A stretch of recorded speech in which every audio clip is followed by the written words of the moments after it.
it day by day. You can't look at the end of the sentence, because especially if you're doing a long time, you just take it day by day. You take every opportunity that each prisoner's got to offer.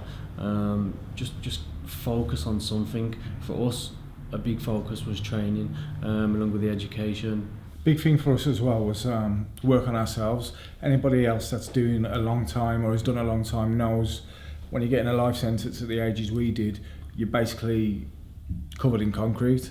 So within that time, what we had to do was we had to do a lot of reflection, a lot of self-analysis, and a lot of directive speaking to ourselves. You know what I mean? Like where we're going to go with our future, because without seeming too big-headed, because that's not the intention, but we said, you know what, we're better than this, we're bigger than this. And that's when the plan started. As I said earlier, when we was in the Category A prison, that's when this dream started, what we're doing here today. And we set the goals, as my brother said, and we just took it from there.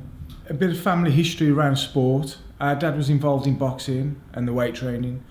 And being our dad, that's something we always looked at. He was strong, he was fit, he was very capable. And he got his training philosophy, which come from his dad, who was in the military. He was in a parachute regiment. And my mum's side of the family were heavily involved in football, as was my brother.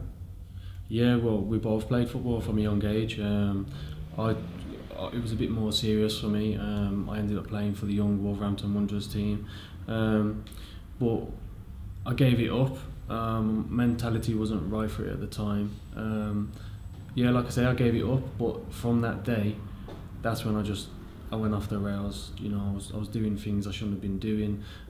So I lost the discipline that I was getting through the sport, and I think that's what's important for a lot of youths today, having a bit of discipline. Our ripple effect affected generations, and I thought to myself, well, if that negative ripple effect can affect generations, then a positive one surely can. And you know, me and my brother, like you said, we've gone back into our community, and there's people that know us as being heavily active and heavily involved in things now looking at us and going, those guys have come out and they're just 100% positivity, and hopefully that's influencing their positive behaviours. If we can turn our lives around, anybody can. Yeah. For anybody who's in jail and then going through a bit of a dark place, you know, just be you, remain focused. There's always going to be people that are going to try and knock you off your throne, you know, and all that's because when they see your success, it highlights their inability to do it. So just look, keep on your path, know what your plan is, set your goals, and just go for it. And you don't know what's around the corner. What, you know, the way you're feeling today, your situation is today, it's not going to be like that forever.